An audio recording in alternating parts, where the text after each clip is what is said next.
On va parler de sport maintenant dans cette émission.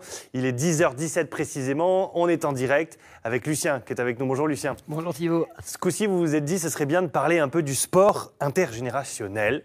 Quel sport peut-on faire aujourd'hui, par exemple, quand on a plus de 50 ans, quand on est considéré comme étant senior? Et c'est pas la même chose que quand on a 30 ans ou quand on a 20 ans, évidemment. Exactement. Donc, on va d'abord détailler, peut-être pour les enfants, qu'est-ce qu'il faut faire? Plutôt des parcours d'agilité, des parcours de motricité, dans le but de développer leurs différentes capacités motrices et ensuite être bon dans différents sports, peu importe le sport, juste une préparation physique générale. Ensuite, à l'adolescence, donc c'est peut-être là où on a le meilleur taux d'hormones dans notre corps. Donc c'est là où on peut avoir le plus de résultats physiques de nos entraînements. On peut commencer à faire des circuits training, de la musculation, des choses comme ça, mais à base de charges légères, tout en restant sécuritaire avec un très très bon placement, puisque le squelette reste légèrement fragile. Il est encore en croissance.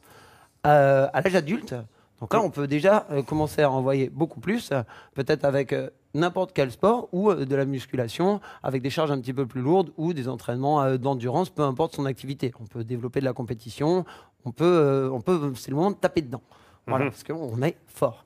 Et à l'âge senior, donc c'est ce qu'on va développer davantage aujourd'hui.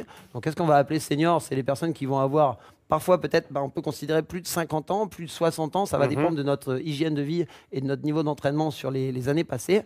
Qu'est-ce qu'on peut faire? Plutôt des renforcements musculaires, d'où des activités qui vont permettre de garder de la mobilité, garder de la souplesse et se faire du bien pour vivre en forme. Tranquillement. Allez, Voilà, on pousse les meubles, on pousse la table basse, on augmente le son de la télé pendant que Lucien se met en place et vous essayez au mieux, si vous pouvez, de réaliser ces mouvements en direct. Comme d'habitude, inspirez, grandissez avec moi, oups. Expirez, respirez, inspirez, grandissez avec moi. Expirez, on va le faire quelques fois ensemble. Petite flexion dans les genoux, pas trop bas, grande amplitude.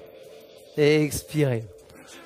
Mesdames, messieurs, je voudrais que chaque semaine, vous me fassiez quelques marches ou quelques petits footings, tout doucement, dans le but de gagner de l'endurance musculaire, dans le but de vous sentir en forme et conserver du souffle. La séance qu'on va voir aujourd'hui, à faire 2 à 3 fois par semaine, dans le but de se sentir bien, une dizaine de minutes. Voilà, nous sommes échauffés. Écartez vos pieds, pliez vos jambes, poussez les fesses vers l'arrière, levez les deux mains vers le plafond au maximum. Vous allez descendre vos fesses, écartez peut-être encore un petit peu plus vos pieds, allongez une jambe et venir vous pencher sur le côté.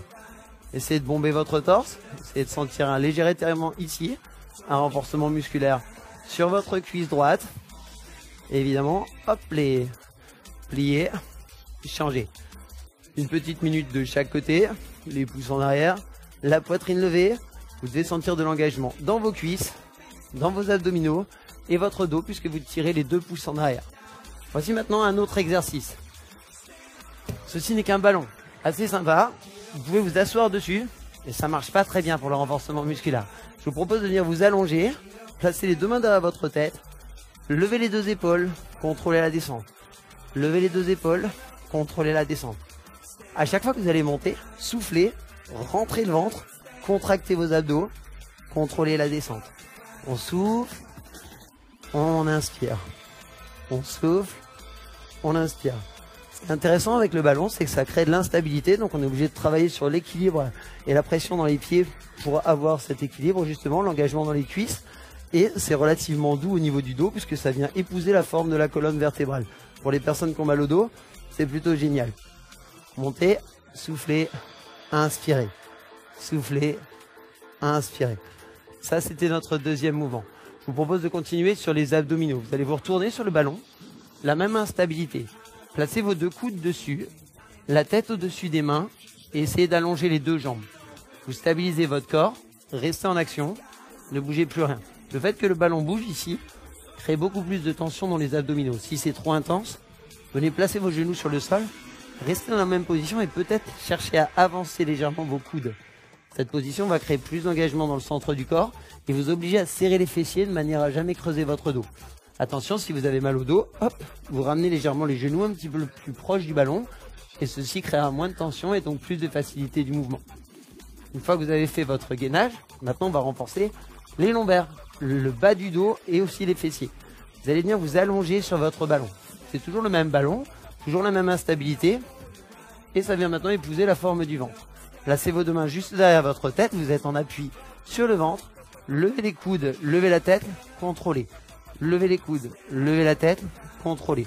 Plusieurs fois ce mouvement-ci, on cherche à lever au maximum les omoplates et vous redescendez. Là, vous devez sentir le long de votre colonne vertébrale tous les petits muscles dans votre dos qui viennent se contracter et donc se renforcer, vous faire du bien.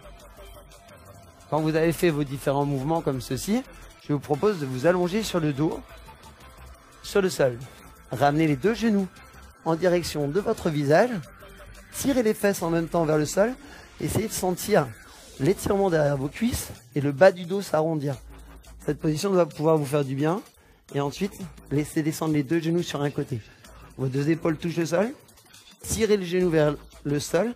Essayez de sentir l'étirement sur la cuisse, qui va permettre d'ouvrir la hanche et de se sentir mieux au fur et à mesure. La même chose de l'autre côté. Hop. Et la bonne méthode pour se redresser, vous roulez sur le côté. Et voilà. Placez sur vos genoux. Un petit pas. On prend appui sur la cuisse. Et on est debout. Et bravo. voici, messieurs, dames. Bravo. Merci beaucoup, Lucien, pour tous ces conseils.